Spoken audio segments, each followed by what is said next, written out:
Episode opening സീനിൽ ഇപ്പോൾ റോജറിന്റെ ടീമും ഓടനും വൈഫും എല്ലാവരും ഒരുപാട് ഹാപ്പിയാണ്. അവർക്കാണെങ്കിൽ ഓടനോടുള്ള വിദ്വേഷവും വെറുപ്പും എല്ലാം തന്നെ മാറിയിരിക്കുകയാണ്. ഡാൻസും ഡ്രിങ്ക്സും ഒക്കെ ആയിട്ട് അവരങ്ങനെ അടിച്ചു പൊളിക്കും. പതിയെ പതിയെ ഓടനും ഇപ്പോൾ വൈറ്റ് ബിയർഡിനെയും ടീമിനെയും പിരിഞ്ഞതിലുള്ള വിഷമം അതങ്ങനെ മറക്കുകയാണ്.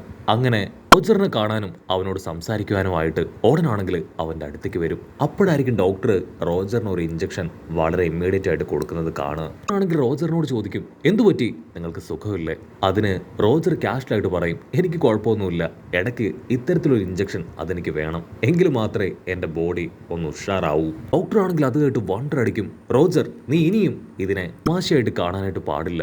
നിന്റെ ശരീരവും നിന്റെ ജീവിതവും ജീവനും എല്ലാം തന്നെ വലിയ വെല്ലുവിളിയിലാണ്. ഇനി ഒരേ ഒരു വർഷം മാത്രമേ നിനക്ക് ജീവിച്ചിരിക്കാൻ കഴിയൂ.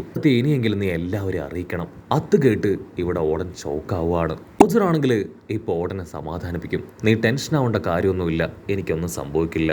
അടുത്തതായിട്ട് നമ്മൾ പോകാൻ പോകുന്നത് മുകളിലേക്കാണ്. ഉറപ്പുണ്ട് അങ്ങനെ ഒരു ഐലാൻഡ് അതുണ്ടെന്ന് പറഞ്ഞ് നോക്കപ്പ് ടീം അതങ്ങനെ ക്രിയേറ്റ് ചെയ്ത് അതിന്റെ സഹായത്താൽ അങ്ങനെ മുകളിലേക്ക് ഫ്ലൈ ചെയ്ത് പോവാണ്. മെമ്പേഴ്സ് എല്ലാവരും ഷോക്കായിട്ടും എക്സൈറ്റഡ് ആയിട്ടും അങ്ങനെ ട്രാവൽ ചെയ്യാണ്. സ്കൈ ഐലാൻഡിൽ എത്തേണ്ട താമസം അവിടെ ഉണ്ടായിരുന്ന ആൾക്കാരെല്ലാവരും നമ്മുടെ ആൾക്കാരെ വെൽക്കം ചെയ്യുകയാണ്. ഓടനാണെങ്കിൽ അവിടെ എത്തേണ്ട താമസം നഹാമി ഓടിച്ച ആ വേവർ അതെടുത്ത് ഡ്രൈവ് ചെയ്യാനായിട്ട് തുടങ്ങുകയാണ്. ഓടനെ കൊണ്ടാണെങ്കിൽ അതിനെ പ്രോപ്പറായിട്ട് കൺട്രോൾ ചെയ്യാൻ കഴിയാതെ പൊളഞ്ഞും ഓരോ ഭാഗത്തേക്ക് അതുമായിട്ട് അവൻ പോവും. അതിനുശേഷം അവർ ഓരോരുത്തരും ഇപ്പോൾ ഓരോ ഭാഗത്തേക്ക് കടന്നു ചെല്ലുകയാണ്. ഷണ്ടോറ, സിറ്റി ഓഫ് ഗോൾഡ്, കാട് എന്നിങ്ങനെ എല്ലാ ഭാഗത്തും കയറി ഇറങ്ങി നടക്കും. അവിടെയുള്ള ആനിമൽസ് കുട്ടികളെയൊക്കെ കൊണ്ട് അവർക്ക് ഭയങ്കര അത്ഭുതം. ഓടനാണെങ്കിൽ എന്താ പറയേണ്ടതെന്ന് അറിയില്ല. കാരണം ഇതെല്ലാം തന്നെ അവനെ സംബന്ധിച്ചിടത്തോളം ഒരു പുതിയ എക്സ്പീരിയൻസ് ആണ്.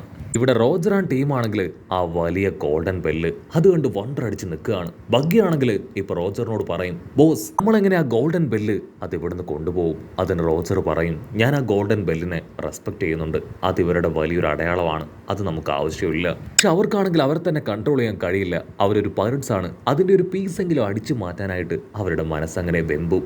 ഇവിടെ ഓടനാണെങ്കിൽ ഒരു പോണോഗ്ലിഫ് കാണും. അത് വായിക്കാനായിട്ട് ആരംഭിക്കും. അതിൽ പൊസൈഡൻ എന്ന പേരുള്ള ഒരു വെപ്പനെ കുറിച്ച് മെൻഷൻ ചെയ്തിട്ടുണ്ട്. അവൻ ആ കാര്യം റോജറിനെ അറിയിക്കും.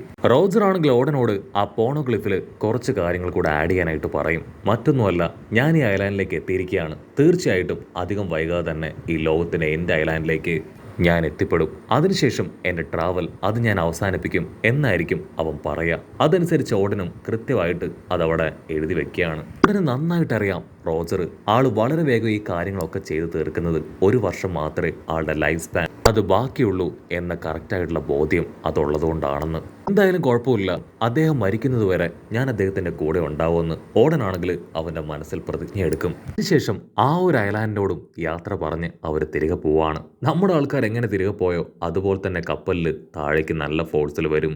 ആ ഐലാൻഡിലുള്ള അപ്പാപ്പനാണെങ്കിൽ ഒരു വിസിൽ നീട്ടി അടിക്കും. ഉടനെ ഓക്ടോപ്പസ് ആണെങ്കിൽ അവരുടെ കപ്പലിനെ അങ്ങനെ പ്രൊട്ടക്ട് ചെയ്ത് പിടിക്കുകയാണ്. കപ്പലിലുള്ളവർ ആ ഓക്ടോപ്പസ് അവരെ അറ്റാക്ക് ചെയ്യാൻ ശ്രമിക്കുകയാണെന്ന് കരുതി അങ്ങനെ പേടിച്ച് നിൽക്കും. ആ ഓക്ടോപ്പസ് ആണെങ്കിൽ സേഫായി കപ്പൽ താഴേക്ക് കൊണ്ടുവരികയാണ്. കടലിന്റെ തൊട്ടടുത്ത് തന്നെ താമസം ആ ഒരു ഓക്ടോപ്പസ് അത് ചെറുതായി കപ്പൽ അടിച്ച് കടലിൽ വീഴും. പക്ഷെ കപ്പലിനോ കപ്പലിന്റെ അകത്തുള്ള ആർക്കും തന്നെ ഒന്നും സംഭവിക്കില്ല.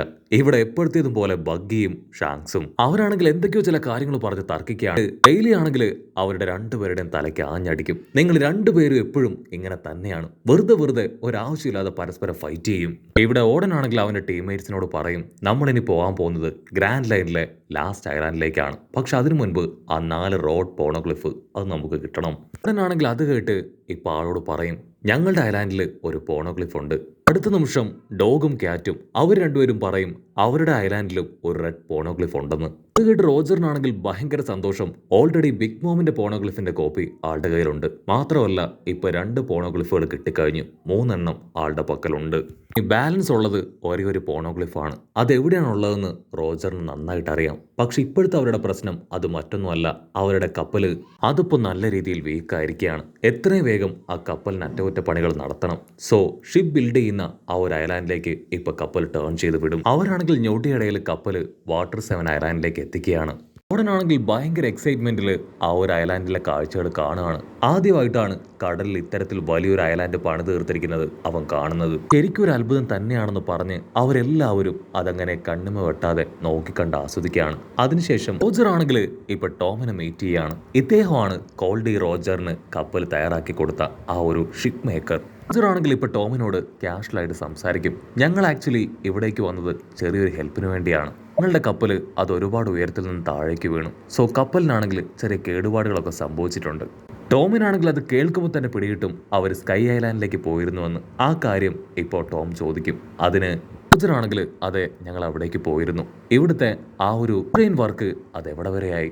അതിന് ടോം പറയും ഇപ്പോഴും വർക്ക് നടക്കുകയാണ്, കംപ്ലീറ്റ് ആയിട്ടില്ല. എന്തായാലും കുഴപ്പമില്ല, എത്രയും വേഗം കപ്പലിന്റെ കേടുപാടുകൾ അത് ഞാൻ പരിഹരിക്കാം. ഉടനെ കൊക്കറോ ആന്റി ആണെങ്കിൽ അവിടേക്ക് വന്ന് റോജറിനെയും ടീമിനെയും ഭക്ഷണം കഴിക്കാനായിട്ട് വിളിക്കുകയാണ്. മറ്റൊരു ഭാഗത്തിൽ ഒരു നിക്കറിട്ട പയ്യൻ, അത് മറ്റാരുമല്ല, സാക്ഷാൽ നമ്മുടെ ഫ്രാങ്കി. ഉടനാണെങ്കിൽ ഫ്രാങ്കിയുടെ അടുത്തേക്ക് വന്ന് ക്യാഷ്വലായിട്ട് സംസാരിക്കും. പക്ഷെ ഫ്രാങ്കി ആണെങ്കിൽ ഒട്ടും ഇൻട്രസ്റ്റ് ഇല്ലാതെ അവനോട് തിരികെ സംസാരിക്കുകയാണ്. അത് കേട്ട് ഉടൻ ചിരിക്കും. പിന്നീട് അല്പസമയം കഴിഞ്ഞ് കപ്പലിന്റെ അറ്റകുറ്റപ്പണികൾ അതെല്ലാം തന്നെ തീർത്ത് അവർ വീണ്ടും അവരുടെ ജേണി അത് ആരംഭിക്കും. അതിനുശേഷം ഒരുപാട് ഐലാൻഡിലൂടെ അവർ യാത്ര ചെയ്ത് ഇപ്പൊ ഫിഷ്മാൻ ഐലാൻഡിലേക്ക് പോവുകയാണ്. അപ്പോഴാണെങ്കിൽ അവരെ ഫോളോ ചെയ്ത് ഒരുപാട് മോൺസ്റ്റേഴ്സ് അങ്ങനെ കടന്നു വരും. ഉടനെ റോജറിനാണെങ്കിൽ ഒരു ശബ്ദം കേൾക്കും. നമ്മുടെ കിങ് അദ്ദേഹം ജനിക്കാനായിട്ട് പോവാണ്. ആ ശബ്ദം കേട്ട റോജർ ആണെങ്കിൽ മറ്റുള്ളവരോട് ആ ശബ്ദത്തെക്കുറിച്ച് ചോദിക്കും. പക്ഷെ അവർക്ക് ആർക്കും ആ ശബ്ദം കേൾക്കാനായിട്ട് കഴിയില്ല. റോജറിന് മാത്രമായിരിക്കും ആ ശബ്ദം കേൾക്കാനായിട്ട് പറ്റുക. റോജർ ആണെങ്കിൽ ഓടനോടും കപ്പലിലുള്ള ഒരുപാട് പേരോടും ആ ശബ്ദത്തെക്കുറിച്ച് ചോദിക്കും. പക്ഷെ അവരാരും അത് കേട്ടവരല്ല. വീണ്ടും വീണ്ടും ആ ശബ്ദം കേട്ട റോജറിന്റെ കൺട്രോൾ പോവും. അവൻ ദേഷ്യപ്പെട്ട് പറയും, നിർത്തണം നിങ്ങൾ, സ്റ്റോപ്പ് ദ ഫക്ക്. എനിക്ക് നിങ്ങളുടെ ഈ ശബ്ദം നന്നായിട്ട് കേൾക്കാൻ കഴിയുന്നുണ്ട്. അതെന്നെ വല്ലാതെ ഇറിറ്റേറ്റ് ചെയ്യുന്നു. ഈ മോൺസ്റ്റർ ആണെങ്കിൽ അത് കേട്ട് ഞെട്ടുകയാണ്. അവർ കമ്മ്യൂണിക്കേറ്റ് ചെയ്ത കാര്യങ്ങൾ അത് കറക്റ്റായിട്ട് റോജർ കേട്ടു.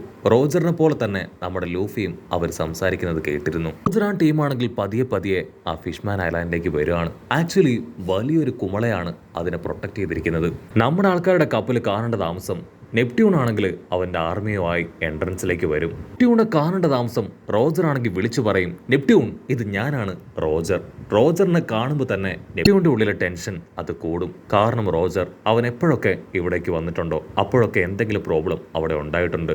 റോജർ അങ്ങനെ ഐലാൻഡ് കടന്നു വരേണ്ട താമസം ഇവിടെ ഐലാൻഡിന്റെ ഗേറ്റിൽ ആ ഫിഷുകൾ അവറ്റകൾ അങ്ങനെ ഞെട്ടിക്കുകയാണ്. മറ്റൊരു ഭാഗത്ത് ആ പ്രെഡിറ്റിംഗ് ആന്റി അവരാണെങ്കിൽ കൃത്യമായിട്ട് ഇത്തരത്തിൽ ഐലാൻഡിന്റെ ഗേറ്റ് അത് തകർക്കപ്പെടുമെന്ന് പ്രഡിക്റ്റ് ചെയ്തിരുന്നു. മാത്രമല്ല കിങ്ങിന് ഒരു പ്രിൻസസ് ജനിക്കാൻ പോവുകയാണെന്നും പ്രഡിക്റ്റ് ചെയ്തിരുന്നു. അവിടെയുള്ള ഫിഷ്മാൻസിനെല്ലാം അത് കേട്ട് ഭയങ്കര അത്ഭുതം. ഇവിടെ കിങ് ആണെങ്കിൽ ഷോക്കാവും, ആ ഗേറ്റ് തകർന്നിരിക്കുകയാണ്. ഇവിടെ കിങ് ആണെങ്കിൽ ഷോക്കാവും, കാരണം ആള് കിങ് ആയിട്ട് ഏതാനും ചില മന്ത്സ് മാത്രമേ കഴിഞ്ഞിട്ടുള്ളൂ. മാത്രമല്ല ആളുടെ കല്യാണം കഴിഞ്ഞിട്ടില്ല. കിങ് ലേഡി ആണെങ്കിൽ വീണ്ടും പറയും, ഒട്ടയമയാണ് നിങ്ങൾ കല്യാണം കഴിക്കാൻ വേണ്ടി പോകുന്നത്. കിങ് ആണെങ്കിൽ ഇപ്പോ നമ്മുടെ ആൾക്കാരെയും കൂട്ടി ആ റെഡ് പോണോഗ്ലിഫിന്റെയും അതിന്റെ അടുത്തുള്ള ഒരു നോർമൽ പോണോഗ്ലിഫിന്റെ അടുത്തെത്തും. ഉടനെ ഓടനാണെങ്കിൽ അത് വായിക്കും. മോൺസ്റ്റർ ഫിഷുകളെയും ഫിഷ്മാൻസിനെ എല്ലാം തന്നെ കൺട്രോൾ ചെയ്യാൻ പറ്റിയ ഒരു ആക്ഷൻ വെപ്പൺ ഉണ്ട്. അതിന്റെ പേരാണ് പോസൈഡൻ. കിങ് ആണെങ്കിൽ അത് കേട്ട് ഇപ്പൊ നമ്മുടെ ആൾക്കാരോട് പറയും, വർഷങ്ങൾക്ക് മുൻപ് ഇവിടെ ഒരു മർമെയ്ഡ് ഉണ്ടായിരുന്നു. ഒരു മർമെയ്ഡിന് സീക്കിങ്സുമായിട്ട് കമ്മ്യൂണിക്കേറ്റ് ചെയ്യാൻ കഴിയുമായിരുന്നു. അവൾ അവറ്റകളെല്ലാം കൺട്രോൾ ചെയ്തിരുന്നു. റോജർ ആണെങ്കിൽ അത് കേൾക്കേണ്ട താമസം ഇപ്പൊ കിങ്ങിനോട് പറയും, ആ ഒരു മർമെയ്ഡ് അവൾ വീണ്ടും നിന്റെ മകളായിട്ട് ജനിക്കാൻ പോവാണ്. അതിനുശേഷം റോജർ ആണെങ്കിൽ ആ പ്രഡിക്റ്റിംഗ് ലേഡിയോട് പ്രിൻസസ് അവൾ എപ്പോൾ ജനിക്കാൻ ചോദിക്കും. അതിനവർ പറയും 10 വർഷങ്ങൾക്ക് ശേഷം. അതിനുശേഷം വീണ്ടും നമ്മുടെ ആൾക്കാർ അവരുടെ പ്രയാണം അതവിടുന്ന് സ്റ്റാർട്ട് ചെയ്യുന്നതോടുകൂടെ ഈ ഒരു എപ്പിസോഡും അവസാനിക്കുന്നു. എപ്പിസോഡ് ഇഷ്ടപ്പെടുകയാണെങ്കിൽ തീർച്ചയായിട്ടും ലൈക്ക് ചെയ്യാനും കമൻറ്റ് ചെയ്യാനും ഷെയർ ചെയ്യാനും മറക്കല്ലേ. അടുത്തൊരു അടിപൊളി എപ്പിസോഡുമായിട്ട് കാണുന്നവരെ it's me with Mallu episode.